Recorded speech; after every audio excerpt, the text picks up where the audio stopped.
invite the Clerk of the Senate to present the vellum copies of the Senate bill for your consideration and assent.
Allocations will be transferred to the respective county revenue funds in accordance with the payment schedule to be published by the CS of the Treasury in accordance with Section 17 of the PFM Act. Within 30 days after the end of every quarter, the CS Treasury should publish a report on the funds actually transferred to the counties. Your Excellency, I'll be honored to present the bill. Thank you. Thank you very much. Thank you.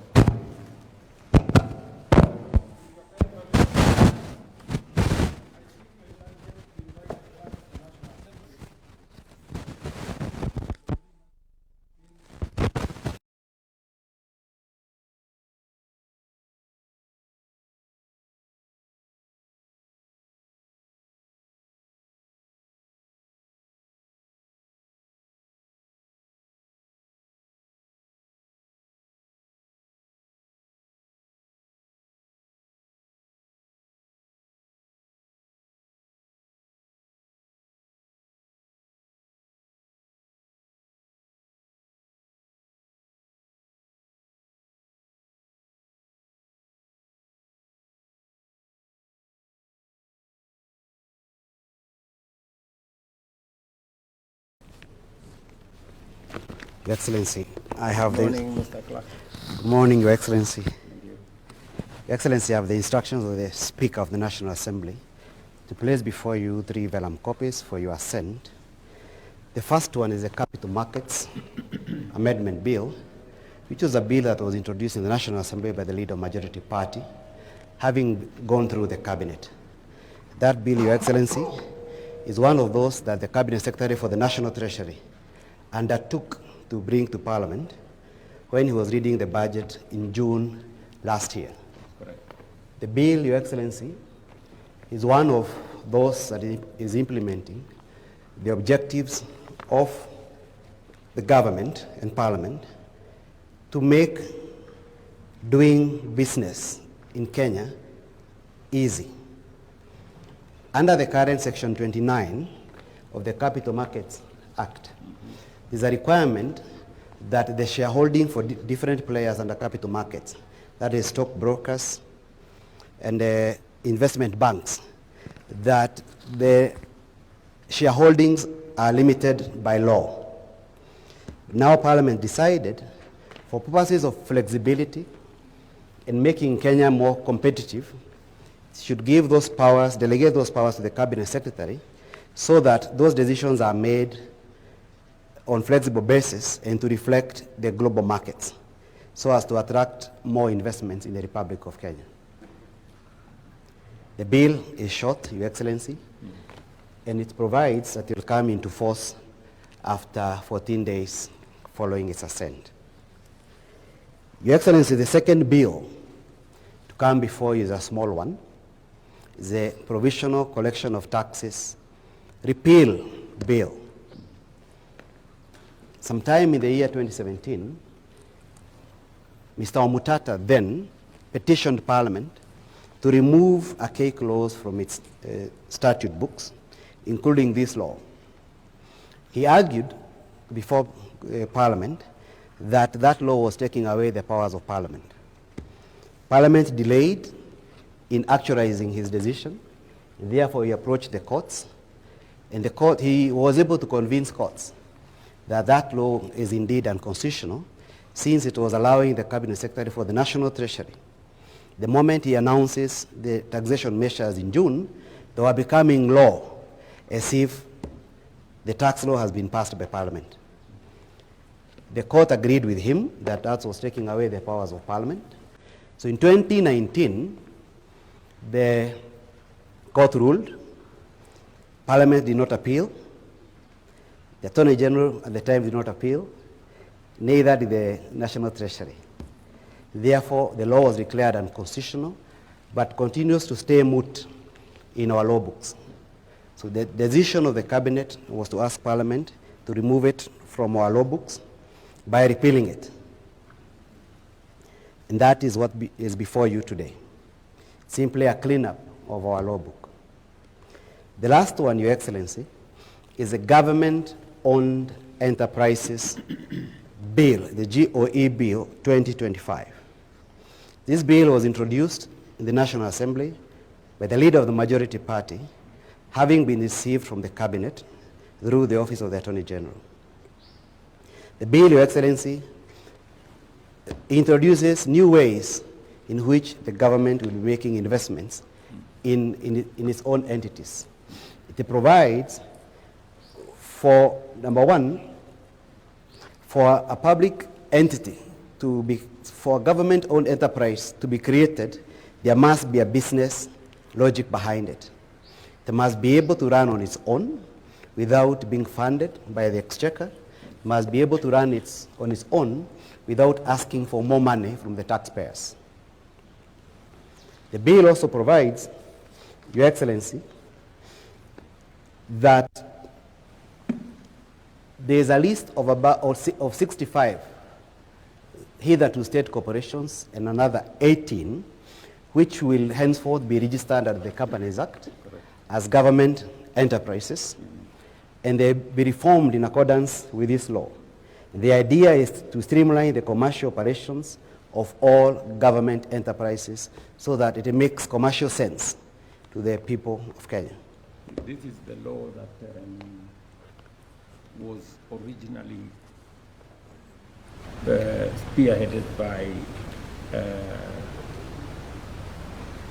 what was that member of parliament for Mandera? Abdikadir. Yes.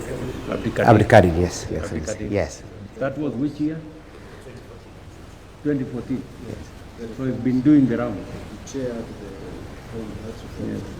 Yes, since 2014, there was that proposal that came from the task force chaired by the then member for Mandera, Abdikadir, who came to State House as an advisor. It has been going round, and the idea was partly to amalgamate some of them and also to come up with the government enterprises vehicle. Correct. So that these entities have to make sense. It specifies the 65 existing corporations and another additional 18 that currently carry out commercial activities. This includes the Agriculture Finance Corporation, the Kenya Airports Authority, the Post Bank, Postal Corporation, amongst others, Your Excellency. The bill provides for enhanced corporate governance and provides that boards of government-owned enterprises shall have membership of not more than 9 persons, a majority of whom, that is 6, will be independent directors who are sourced through a mechanism called search and identify, so as to bring that corporate governance way of managing our state corporations. Your Excellency, the bill also notes that sometimes these government-owned enterprises may have to conduct other business that they have been assigned by the state, which may not necessarily be commercial. For that reason, the bill provides that when that happens, it will be purposeful, it will be specific, and there will be specific funding for that From the state. For that particular obligation. It's called public service obligation being performed by a government-owned enterprise. And the idea is to allow the government to leverage on the efficiencies of commercial enterprises in the provision of public services, Your Excellency. Correct. Permit me, Your Excellency, to retire my commission for the day at this stage. Thank you sir. very much, Mr. Clerk.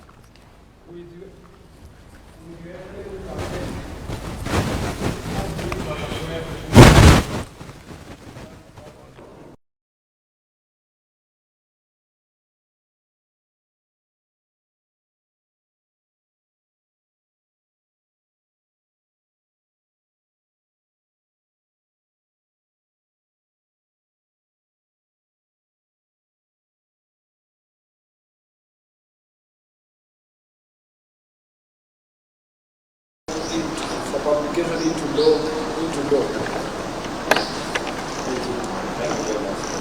Your Excellency, you may also graciously present ceremonial copies of the Act to the Speaker of the National Assembly, the leader of the majority parties, both the National Assembly and Senate, and the leaders of minority parties, both the National Assembly and the Senate, other members of Parliament present, and all esteemed state officials in attendance. Chair, Finance, Development of the Passage, Madam Chief Whip, Asante Sana, Parliament, Madam Chief Whip,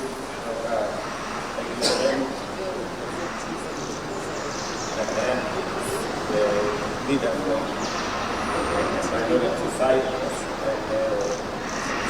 Speaker, Asante Sana, the great.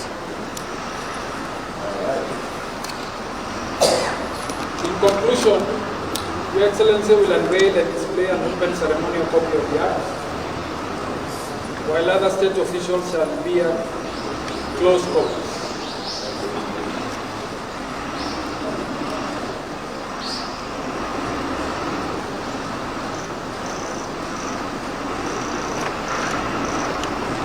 Thank you, Excellency, and this marks the end of our open ceremony.